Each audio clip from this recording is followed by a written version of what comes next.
Good morning, good afternoon. If it's Friday, it's the CEO series. Our guest today is Dr. Jenna Filipkowski, people experience researcher and strategist. She's an industrial organizational psychology consultant. Previously, in her role as Senior Vice President of Research and Development for the Human Capital Institute, she has authored over 65 original research papers on a variety of topics, from strategic workforce planning, employee experience, leadership development, you name it, she's covered it. She owned thought leadership, brand strategy, and the customer experience. She spent several years as a research scientist, designing pre-hire assessments and selection systems and implementing them with her clients. And we are so happy to have you here. So thank you so much for being a guest today. Yeah, it's my pleasure. I enjoy speaking with you whatever way we can. So I'm glad. Yes. So I want to start off because I know you're a researcher. I'm kind of a numbers person. I like to see the percentages of this, the percentages of that. So let's start the discussion about the future of work. So that's kind of a hot topic today. But so let's go, as they say, let's go to the numbers. What is the research showing as it relates to the future of work? Yeah, I think like the future is here, right? Like we're all deciding what work will be like after we emerge from what 2020 and the pandemic was. So like it's a very exciting time to be in HR and to be an IO psychology professional, because we are literally reconstructing what work can be like for our people.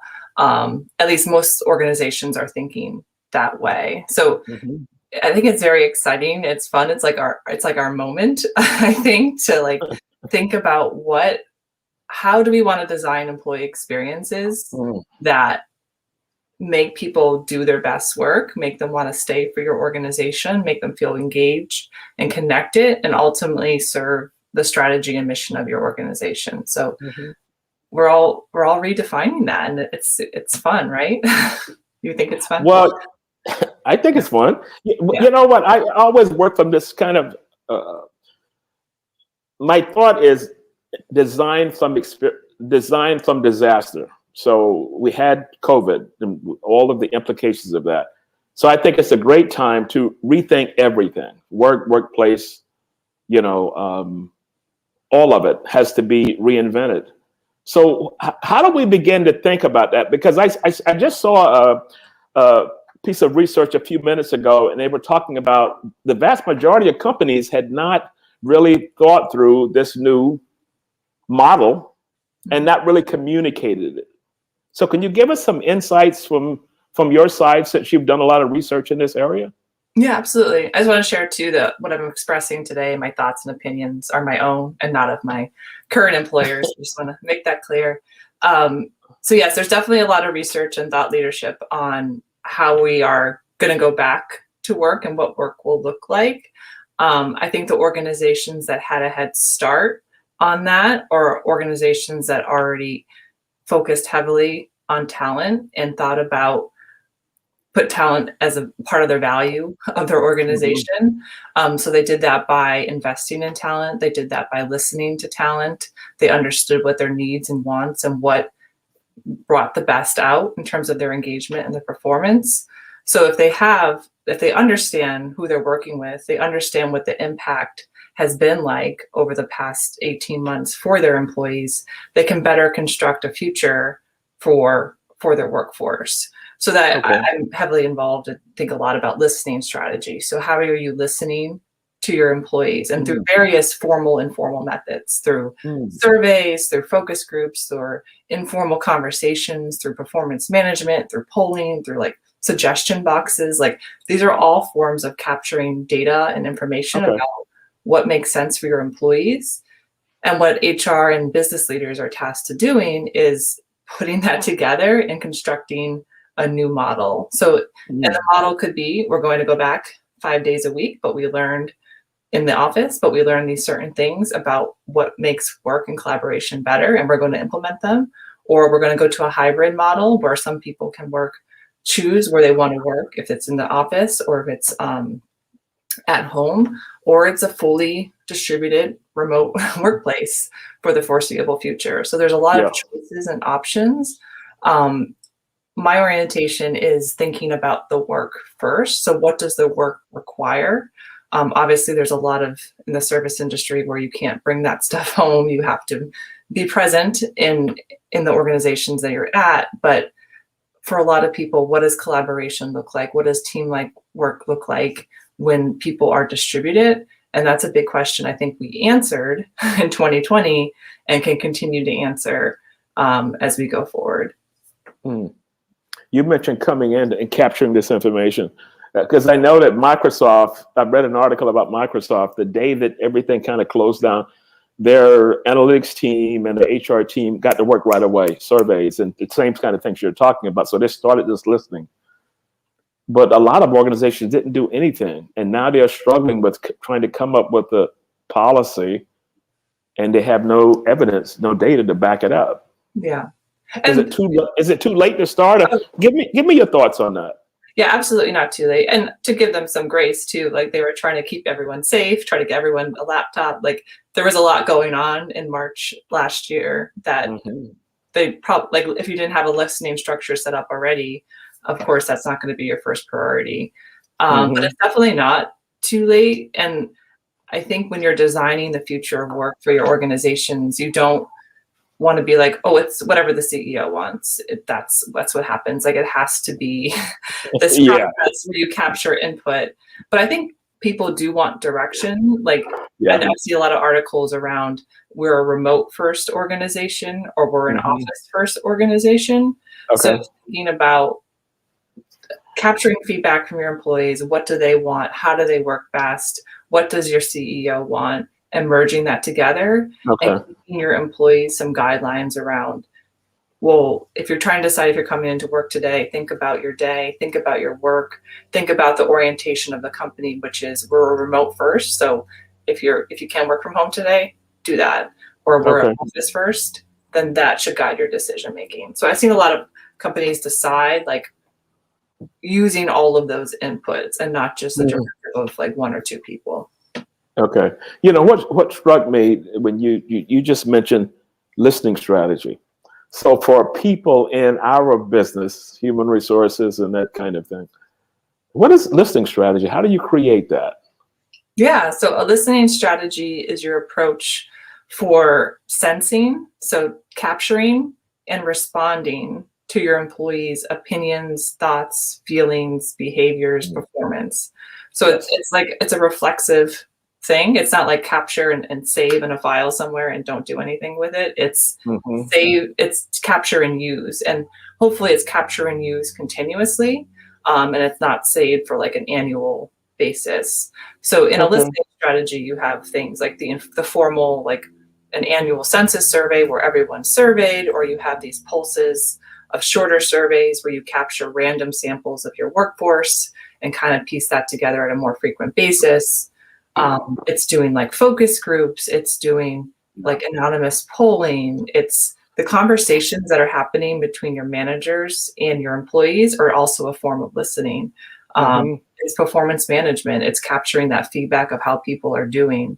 It's like almost, it's like an umbrella for almost everything that is related to analytics in HR, is my view on listening strategy.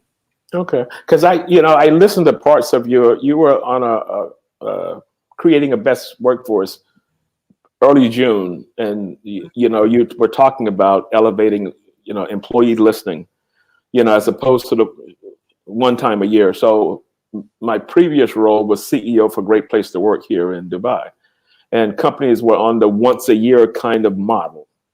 Yeah. And now I see what you're talking about, listening strat, create that throughout the year. Microsoft, when it closed down, they started kind of pulsing and all these kinds of things. So this is the new normal. If we looked at what happened, should we be thinking about designing a listening strategy to, say, coincide with the talent framework or something like that? Or Oh, absolutely. That's a great point. I forgot to mention that one because that's a critical one. So like life cycle surveys. So measuring the candidate experience, measuring the recruitment experience, the onboarding experience, the first year experience, the promotion experience. And these could be very targeted surveys that capture certain outcomes. So like, do you feel engaged? Are you doing your best work? Do you feel like you're connected to the culture? Do you feel like you have community and work well with your colleagues? Like some questions like that, but also like, how are we doing? Like what feedback do you have on this part of the talent process that we could optimize or make better for next time? So yes, those are a very important part of listening, is capturing like these discrete events throughout the talent life cycle and hopefully connecting them to understand. So this person had an outstanding onboarding experience, and those that do stay 3 years longer. So like you make decisions and think about outcome and bigger picture outcome for your talent when you listen throughout. Once a year. So my next question to that would be for an HR professional that has to, say, design a survey. How would we go? Would we just choose questions, or would we link it to something? Because survey design is a field within itself. Yes. Yes. How do? Yeah. I worked at consulting practice of Xerox, which was Buck Consultants, and we had survey designers, and these survey designers knew, and everything was linked in some way, the same work that you're doing. So I'm an HR person. I consider myself as fairly strategic. How would I begin this listening kind of structure and designing this?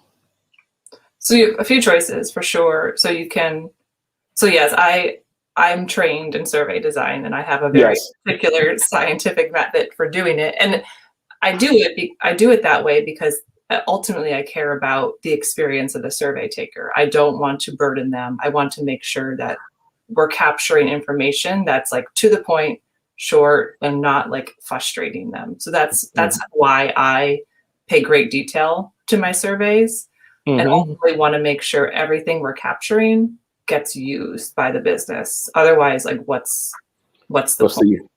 So you have upskill yourself, like learn about better survey design. Another option would be a lot of vendors who have survey platforms have all these pre-made surveys for you to use, and they're validated by IO psychologists, and you can just use them, and they're ready for you. And the third option would be to hire people with a background like myself who can construct custom surveys based on the needs of your business, or use a consulting firm that can do that. So there are options, but definitely be very intentional with the questions you ask. You want to ask questions that are not frustrating, for lack of a better word, to your survey respondents. Okay, we have a question that just came in from a good buddy of mine, Vadim Gorlick. He says surveys overall are so overdone. We are bombarded with a complete survey seemingly every few minutes. Yes. So can you see that question? I see it, yeah. And it's so true. Like you buy something and you're like, take a survey, or you go to your doctor, take a survey. Like there's surveys everywhere. And luckily a lot of those are just a one question, like how would you rate your experience and why? But there are other ways to capture what's happening in your workforce. So you can look at how people are collaborating by looking at email and looking at the number of meetings and who's connecting. You can look at outcome data for your workforce, like who's turning over and why.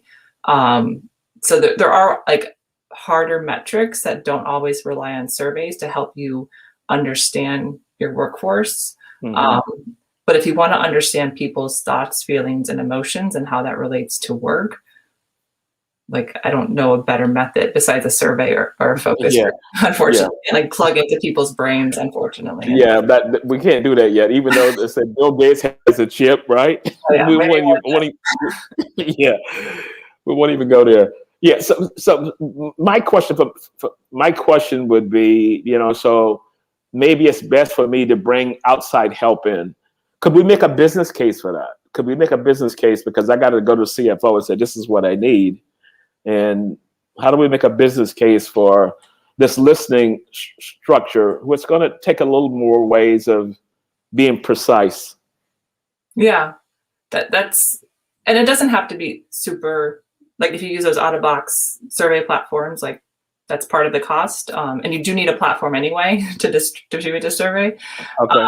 So I think the business case, though, would be, are you an organization that makes decisions around people based on data? And if you are, what data are you using? And if you're not, like that's the business. Otherwise, you're just using anecdotes or opinions or who's ever in the room's feedback. So if you, it's kind of like throwing the dart, and we'll see whether we hit it bullseye or not. Yeah, exactly.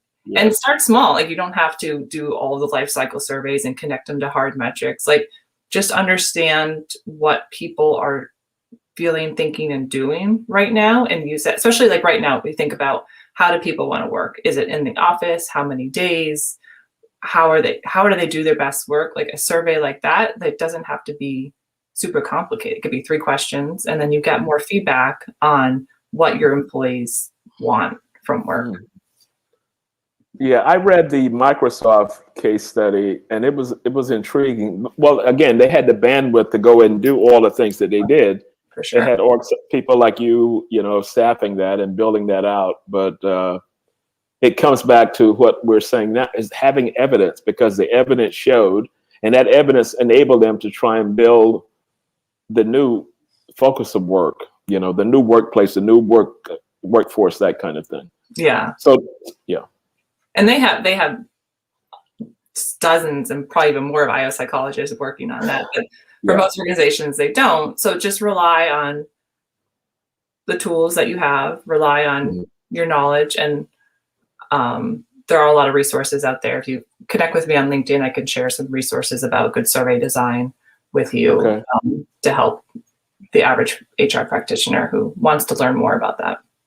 Okay, cool. So workforce is spaced out and facing burnout. And I know you've done a lot of research lately on burnout. So let's kind of switch it a little bit and talk to this burnout situation, because, my work is every day here, doing this, and, it gets to be tiring after a while. So talk to us a little about burnout and the evidence behind burnout, which is important. Yeah. So the organizations that saw COVID coming and were like, I need to survey my people.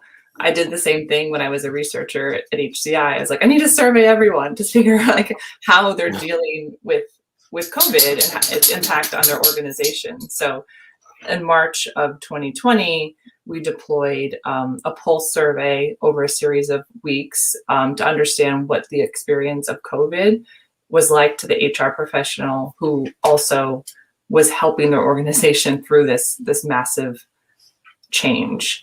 And what we found in that survey is feelings of stress and burnout were high, and they continue to be high. I think you can't read anything anymore without seeing the word burnout in it. And the word burnout's been studied for decades. It started in the medical field, so it's not something new.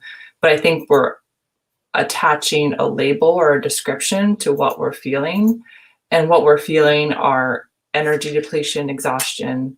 We're feeling negative and cynical about our jobs. And we're also feeling like we're not doing our best work. So that's burnout. And that's like the World Health Organization's definition of burnout is that. And they classified burnout as not a medical condition, but it's an occupational phenomenon. And they did that in 2019. And it results from chronic workplace stress that hasn't been managed. So it's just like stress on top of stress on top of stress with no break. And you're going to feel that way. So what can organizations do? And again, it's going to go back to leadership understanding the impact of burnout, and they can possibly work with the human resources department to try to create something to alleviate that. Yeah. And I think about burnout and symptoms of burnout and feelings of burnout, you're going to see like increased turnover. You're going to see decreased engagement. You're going to see people feeling cynical when they talk about their jobs. Like you notice it in your teams when people are like constantly negative, down, or and there's a lot of also health effects so maybe people are taking more time off because they're dealing with health effects because of burnout. So to fix burnout or to alleviate the symptoms of burnout, it relies on the organization and the individual. So the organization has an important part to understand like what parts of work are causing our employees to feel burnt out. And that could be feelings of lack of control. Maybe there's a lot of unpredictability in scheduling or the work, or just people don't feel like they have control over their jobs, and that's causing burnout. So that's something that HR can address. Or maybe it's the number of meetings that people are in front of on Zoom for 8 hours a day, nonstop. Like that's something that the organization and system can change. Tell me about it. Yeah. And also managers play an important role too, in helping their teams feel less burnt out. So they do that through being compassionate and empathetic to what their workforce is feeling, and also setting expectations for what they should be doing with their teams, and also giving permission to stop to their workforce. So if you're constantly going but have nothing else to give, like sometimes you need someone to say, hey, I see that you're working way too hard here. Like we have PTO for a reason. We like take time off and give them permission to time off, and like nothing bad is going to happen if you do take a time off. So that takes me to another point. You have to have that culture in an organization to say it's okay. But if you have a CEO that's all about the numbers, that may not be okay. So my thought has always been start from the top to get them to understand the importance of this experience that we're talking about. And that was my question around what's the business case behind this? Yeah. So if in your listening strategy, you could assess, like ask, are you feeling overwhelmed at work? Are you constantly exhausted?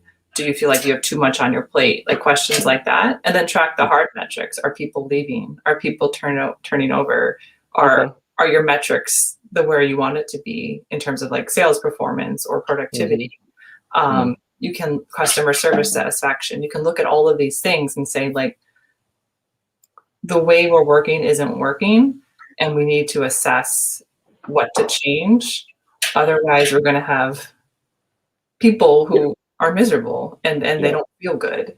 And also what I noticed through my research too, there's a lot of variability in what people call burnout. Like some people just use it to describe like, I've had a hard week and I feel really run down, versus like a true, like I can't get out of bed because I am so exhausted from working 18 days every day, or the emotional toll that this has taken on me, like dealing with personal matters and work matters in a very intense amount of time.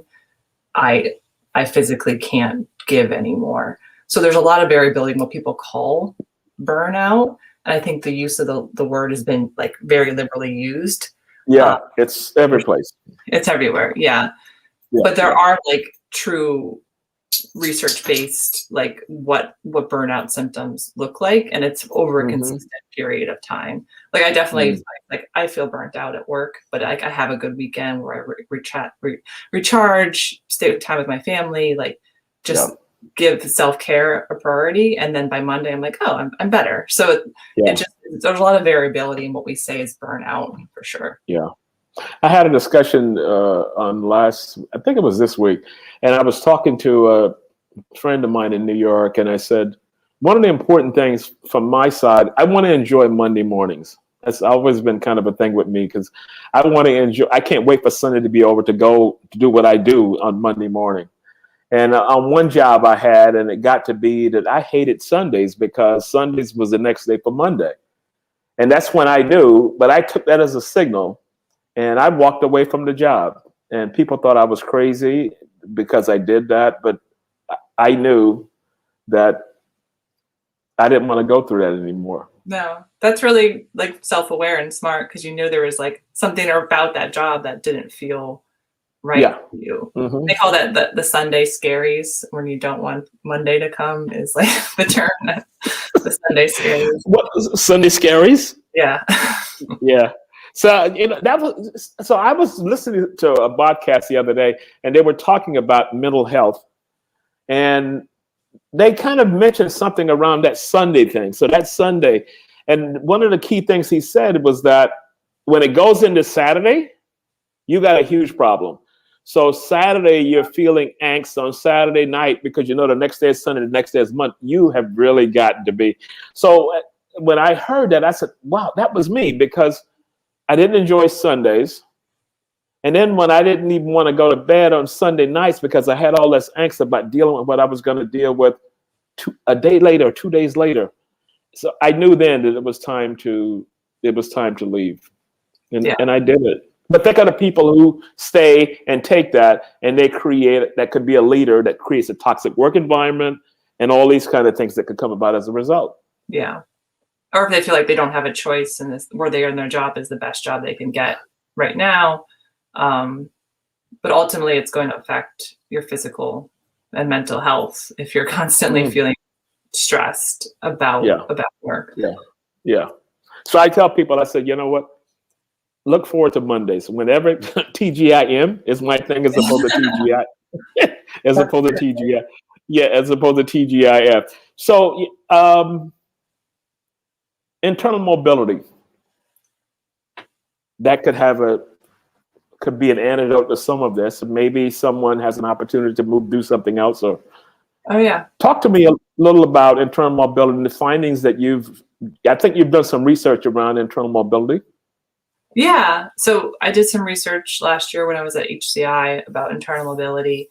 And really what it is, it's just the movement of your people throughout the organization. And that could be a promotion where they move upward or a lateral move, or even a move to something that's a completely new area for them. And they just want to kind of start a new career in a different type of function.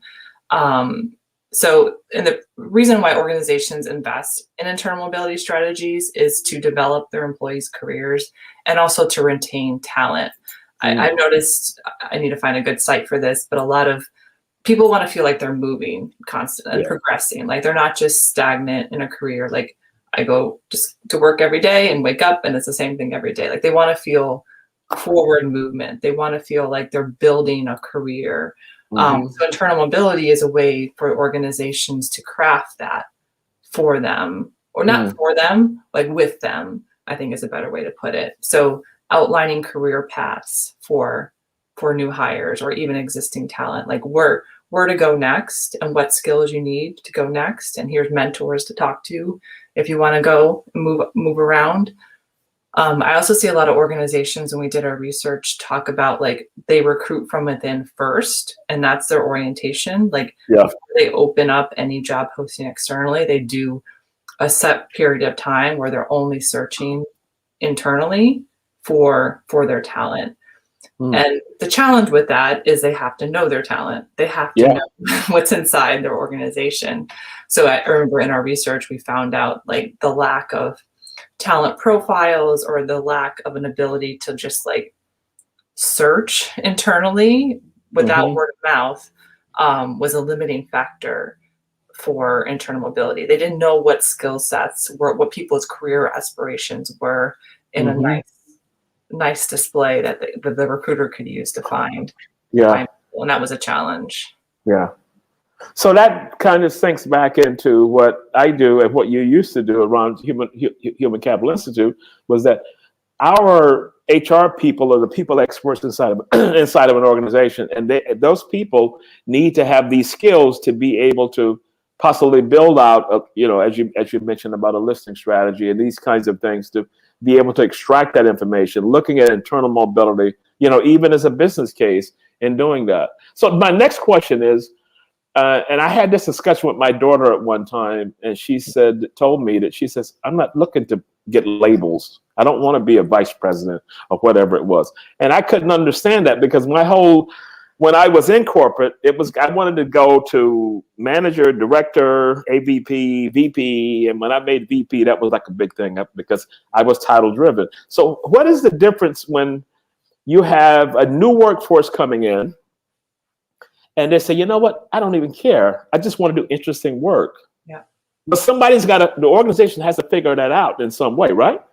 For sure. And that's a great point, because not everyone wants, I think people are motivated by like increases in salary based on performance and things like that. Like, I think that might be consistent across the board, but not everyone wants a big fancy title or a nice office. They just want to feel like they're contributing in a meaningful way and do interesting things and feeling like they're adding to their skill set. So that's why when an organization, if it's not a new role, like say it's not a promotion, but it's a 6-month gig inside in the workforce to do this interesting new project, and that's how they're moving or gaining skills. So maybe it's not a role change or a title change, it's just access to interesting work. And those gigs can be almost posted like job postings, like who wants to work on this. So it's not, you're not tapping the same people every time to do like this extra work. It's like, where can people stretch themselves, find new things, collaborate across the organization, would be motivating to some people who don't want to just keep moving up the ladder. Yeah. Because usually that comes with manager responsibilities, and not everyone wants to be a manager. And I think people need to recognize that in themselves, and organizations need to recognize that too, that not everyone wants to take, like some people find success and satisfaction through driving results for themselves versus driving results through others. And I think you need to understand that about yourself to understand, do you want to be a leader or not? Or maybe not. Yeah. That was the same conversation that she told me. I'm motivated. I can't motivate people, and I don't want to do that. Yeah. So when I was at IBM, we created a program like that, and every Thursday was the day. This is before social media and all this stuff. So every Thursday we sent out an email from IBM Global, and here are all the jobs that were posted that week, and we held them inside for 1 week before we went outside. And we did a big marketing push behind it, and it was very successful because someone posted for a job in Paris, and they left the U.S. to go to Paris, and we just worked that from an advertising kind of a marketing approach to do that. So let's talk about ladder, which is title driven. You go up, up, up, versus lattice to say, oh, that's interesting. Let me go do that for a while. Let me try this for a while. Yeah. Lattice versus ladder.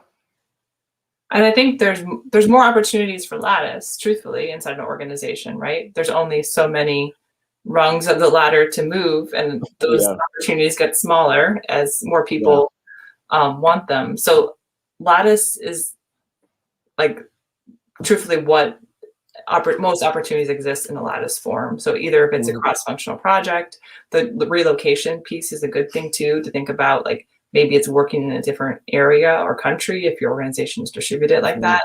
But it's just around making those opportunities known. Like the IBM example is fantastic, where you intentionally promoted these as like opportunities for people to take advantage of. And you also need to talk to your managers too, to make sure that they're encouraging their team, understanding the wants, needs, and desires of their team to encourage them to apply. So you can't just always rely on like, oh, it's posted, people are going to apply. You need to like kind of like encourage and nudge, especially if someone hasn't done those things before. So you mentioned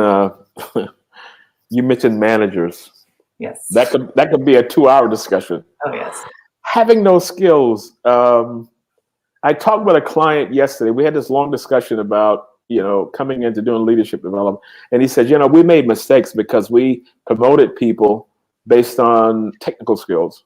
Mm-hmm. Whereas if we should have used an approach with technical skills as well as people skills, in other words, soft skills. And the people that are giving us challenges are the people that we put in those positions who were technical experts. Yeah. And this happens a lot inside of organizations. So if you're talking about the role that managers could play, what can we tell the leaders that are online listening in to say, what can we do about these people? Because we put them into these roles, so maybe we can design a new model before we filter to make a decision.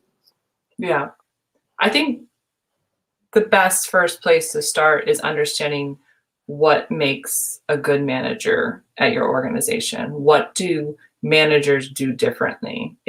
And it might look unique for your particular organization and what function you're in. So do managers coach? Do managers give feedback regularly? Do managers encourage their team? Do managers address the emotional needs and personal responsibilities of their teammates and not make them feel like they're a unidimensional type of human? So they're like, what do managers do that are successful, and understand that, and then go to your current manager population and say, so who does that and who doesn't do that, and what training, coaching, support do we need to address this in our managers?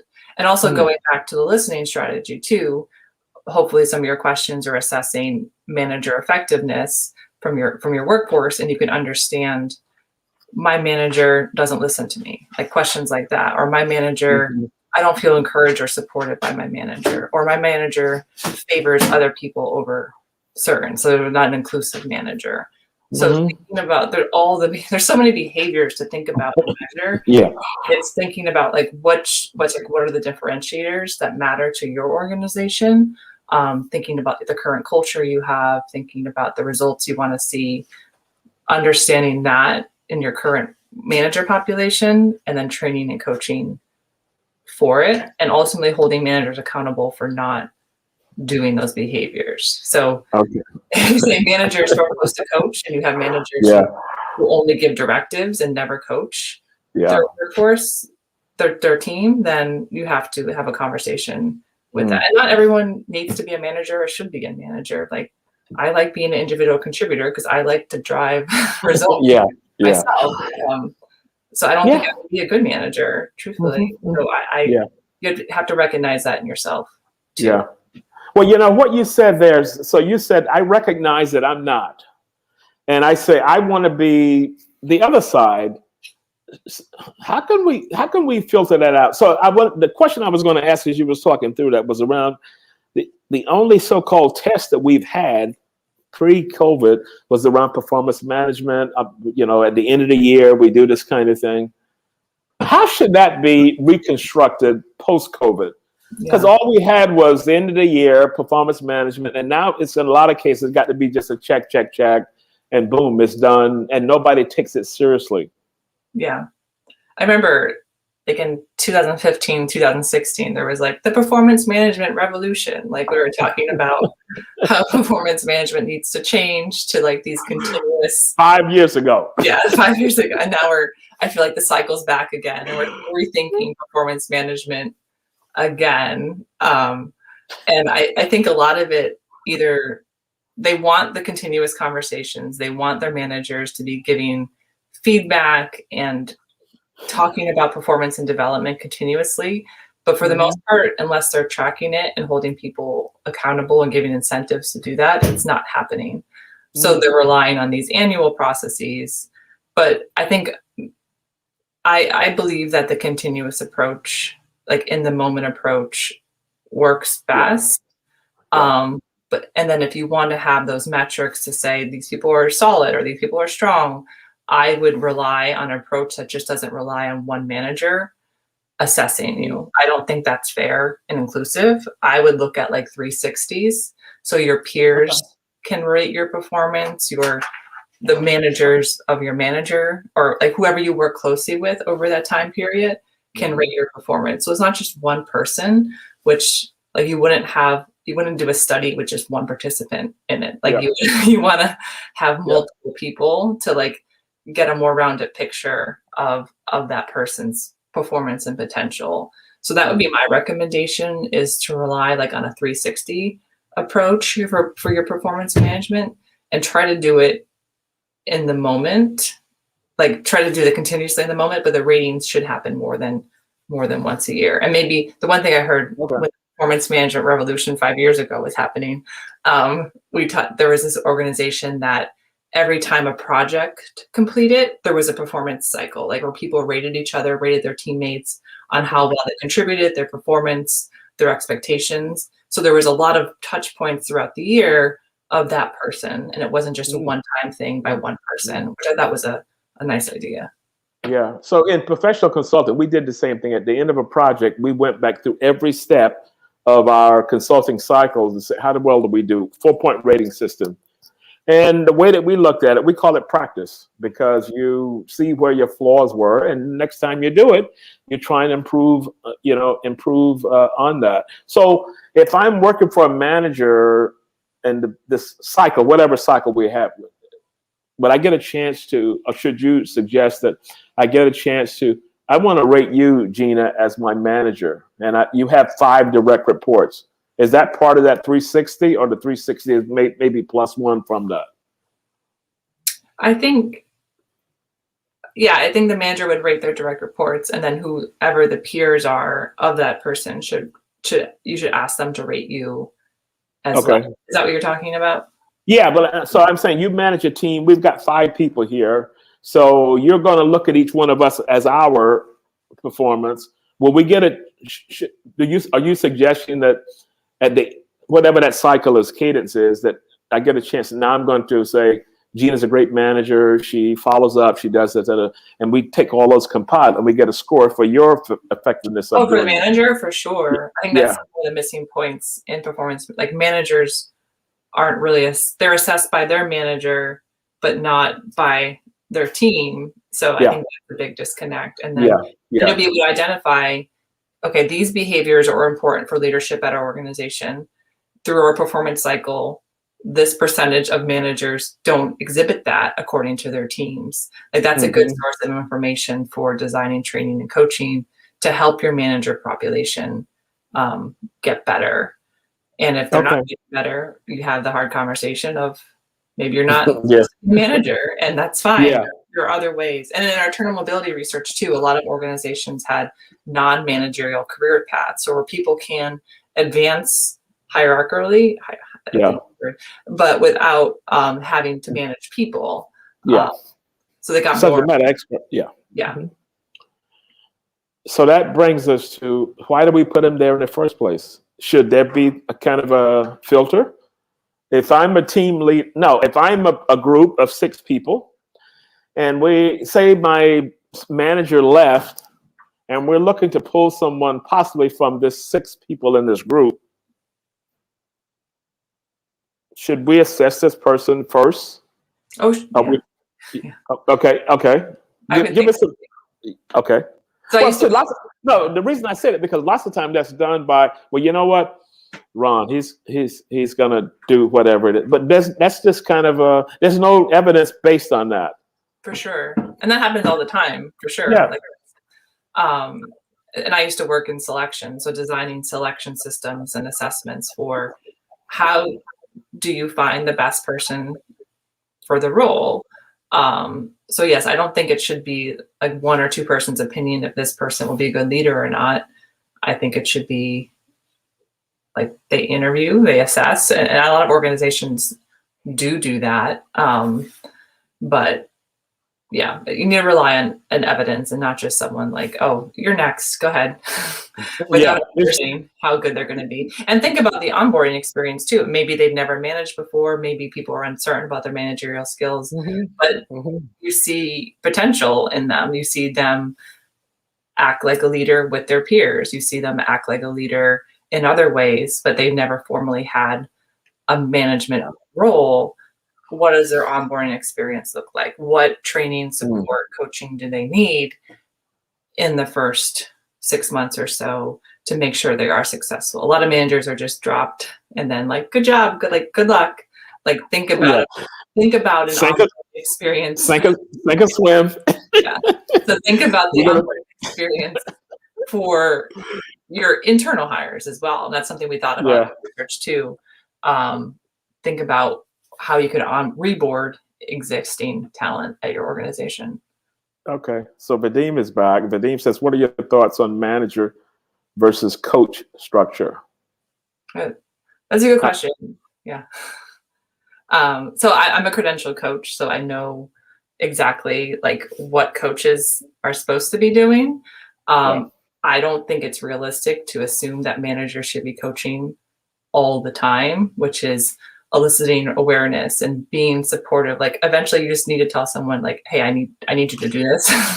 And so like it's a balance between both, where I think the coaching comes out for manager, we call it like managers using coaching skills. So they're still managing, they're still giving directives, they're still setting priorities for the team, but they're using a coaching skills when they're giving feedback. So they might say, the outcome of this project was X.